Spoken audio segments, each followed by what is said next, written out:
Je lis du livre de Exode, chapitre 1er, versets 15 et 16, ce qui suit. Le roi d'Égypte parla aussi aux sages-femmes des Hébreux, nommées l'une Shifra et l'autre Pua. Il leur dit, quand vous accoucherez les femmes des Hébreux et que vous les verrez sur les sièges, si c'est un garçon, faites-le mourir. Si c'est une fille, laissez-la vivre. Ouais. Prions. Notre Seigneur et notre Dieu, nous venons une fois de plus au terme de cette journée vers toi, la source de la vie, notre refuge, notre forteresse.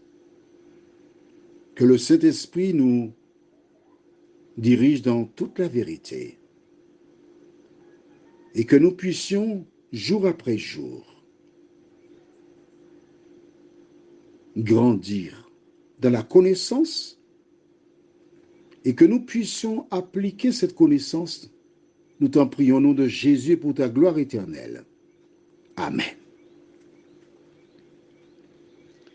Voici Pharaon, agent du diable, qui fait quoi? Qui est en pleine action pour son maître. Note avec moi qu'une première génération est passée, une deuxième génération est passée, une troisième est passée, et nous approchons de la fin de la quatrième génération. Le diable se rappelle, il sait, que Dieu avait annoncé à Abraham que tes descendants seront étrangers. Tu te rappelles? Mais si, on a lu cela dans Genèse. Mais oui. Wallis, on a vu ça il y a 2 jours, à peu près, 2-3 jours. Ils sont étrangers. Mais je jugerai, je les ferai sortir. Alors le diable, que veut-il? Il veut que le peuple d'Israël reste en Égypte pour qu'il soit détruit. Il veut contrecarrer le plan de Dieu.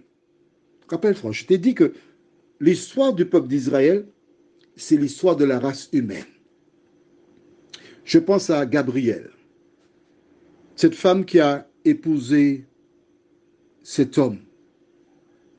Elle a eu 3 enfants, 2 filles et son dernier, c'est un garçon. L'homme l'a fait manger la vache enragée. L'homme abuse d'elle. Elle sort du travail, tu finis à 15h, il faut que tu sois à la maison à 15h20.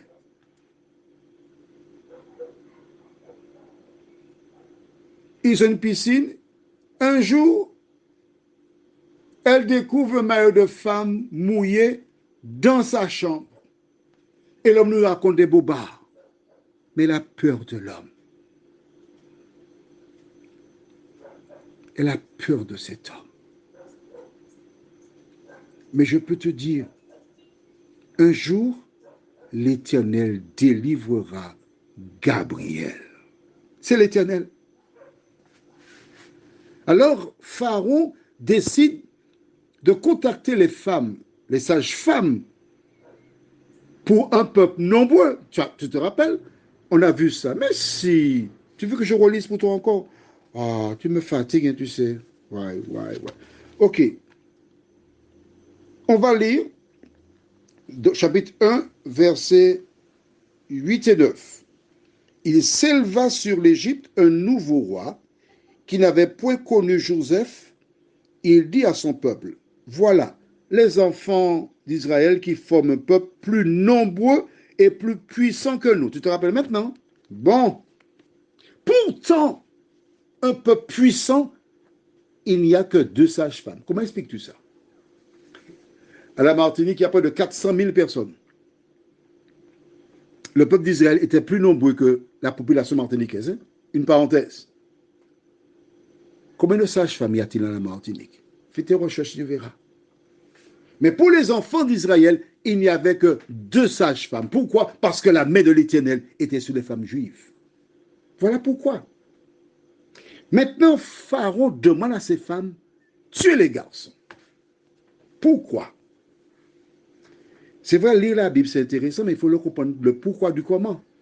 Et toutes les fois que tu as une question, tu composes le plus 596, 696, 889, 393. Tu auras ta réponse. Pourquoi? Allons dans Genèse chapitre 3.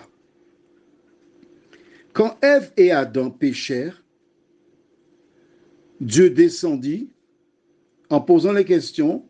Adam dit c'est Ève, Ève dit c'est le serpent. Et Dieu commence à parler. On est dans Genèse chapitre 3. Nous lisons à partir du verset 14. L'Éternel Dieu dit au serpent, puisque tu as fait cela, tu seras maudit entre tout le bétail et entre tous les animaux des champs. Tu marcheras sur ton ventre et tu mangeras de la poussière tous les jours de ta vie. Je mettrai inimitié entre toi et la femme, entre ton lignage et son lignage. Celui-ci t'écrasera la tête et tu lui blesseras le talon. Là, Dieu s'adresse à l'auteur, Satan lui-même. Satan a l'information que descendant d'Ève lui écrasera la tête. Et quand on écrase la tête de quelqu'un ou d'un animal, c'est la mort. On est bien d'accord? Parfait. Satan sait donc depuis le jardin d'Éden qu'il est condamné à mort. Et c'est un homme descendant d'Ève qui le fera. Dès ce moment, il est sur le qui-vive. Que fait-il? Tu vas lire dans Genèse 4, verset 1er jusqu'au verset 10. Abel est fidèle à Dieu. Il obéit à Dieu et Dieu accepte son sacrifice. Le diable utilise Caïn pour tuer Abel. Plus tard, Dieu donne des songes à Joseph. Voilà pourquoi on a fait l'histoire sur Genèse 8. 2 reprises, le diable pense que c'est Joseph qui lui écrasera la tête. Alors que fait-il? Il utilise les frères de Joseph pour le vendre afin qu'il meure. Et dans la tête des frères, Joseph est mort.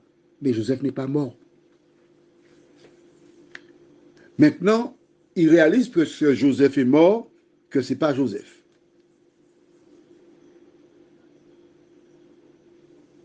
Et on approche du terme de la 4e génération.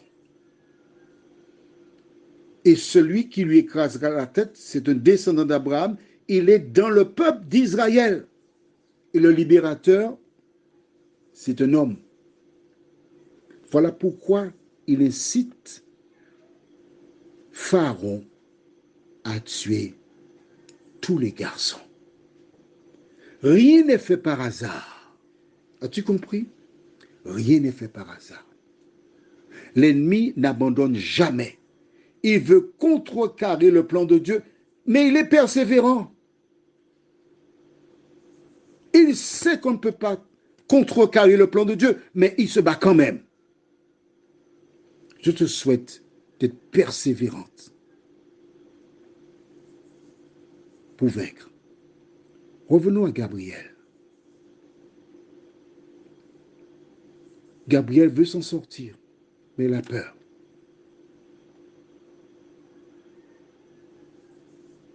Toi qui m'écoutes, quelle que soit la situation que tu traverses, tu es comme Gabriel, garde la foi. Ne te décourage pas. Ne cherche pas d'issue de secours. Un jour, l'Éternel te délivrera. Garde la foi. Prions. Notre Seigneur et notre Dieu, l'ennemi pensait détruire, mais tu as sauvé. Notre Père, viens nous aider en ce soir à conserver nos yeux fixés sur toi. de telle sorte que nous puissions, en tout temps et en toutes circonstances, nous rappeler que tu te tiens à nos côtés. Fais-nous du bien. Nous t'en prions au nom de Jésus et pour ta gloire éternelle. Amen. Je te souhaite une bonne nuit sous le regard de Dieu.